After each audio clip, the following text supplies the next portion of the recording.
behavior was an excuse, no matter what trauma or what you were going through at the time. There was no place for disobedience or bad behavior of any form. So I think if we had listened to the advice of professionals, they were telling us, don't discipline the child, but you have to keep children in place and train them and teach them and nurture them.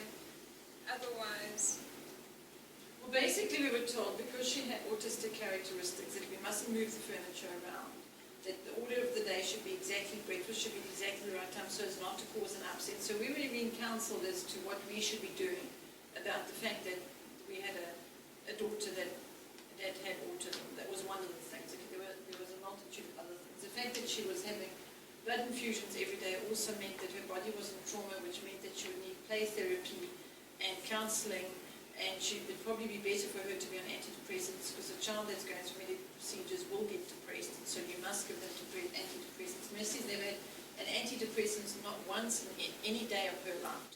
So we were advised and counselled on how to, and we didn't go and ask for that advice or counsel. It so happened that she was in hospital because of a procedure, and it would be picked up in the hospital that these were the situation with this patient, that they were dealing with this, and so take mom and dad aside for counselling on how to deal with a child with these multiple different scenarios. And one of the things was, everything's got a name now, you see.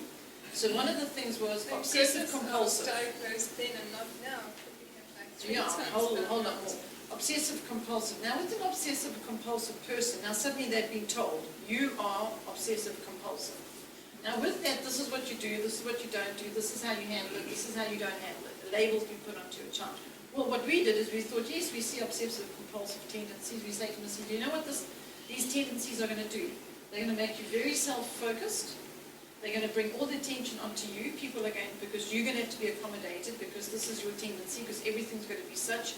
Your face cloth's got to hang just like that, and if it doesn't, it's, you've got to have a special hook on every face cloth, because you like the face cloth to hang on a little hook. It can't just hang on itself on a cloth. You've got to add a hook to it, like a little cloth hook, because one of her face cloths had a cloth hook on it. Now all her face cloths have to have cloth hooks on it, right? I said, no. I'm taking this cloth hook off this one face cloth that you're getting obsessive about, and we will hang your face cloth, and we will put hooks all over randomly, all over the wall, and you will learn to hang your face cloths on the hooks in any old fashion, because you need to learn to not be obsessive or compulsive, because this is what it'll do to you. And so we trained it out of her. We did the opposite. Random, abstract, you trained me unexpected. to be reliant on the Lord and not reliant, or not self-absorbed, but God-absorbed. And I think that's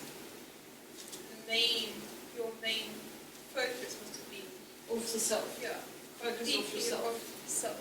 You don't behave like this, and you don't do that, but because the reason you don't do that is because that brings attention to yourself. Yeah.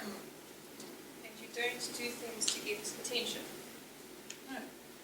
Because people shouldn't look to man. That's right. Such a thin line between where do you let a specific difficulty be accommodated and where to not accommodate it. To me, there isn't really a thin line, because to me, you walk victoriously as conquerors. And if a difficulty is, if that's the nature of it, a difficulty, then you need to conquer that difficulty. So all your energy needs to be going through being victorious over that difficulty. Walk as a conqueror in Christ. We are conquerors in Christ Jesus. So it's not to allow the difficulty continue to be a difficulty, to be victorious in it. And the only way we know how to be victorious in it is Christ in us.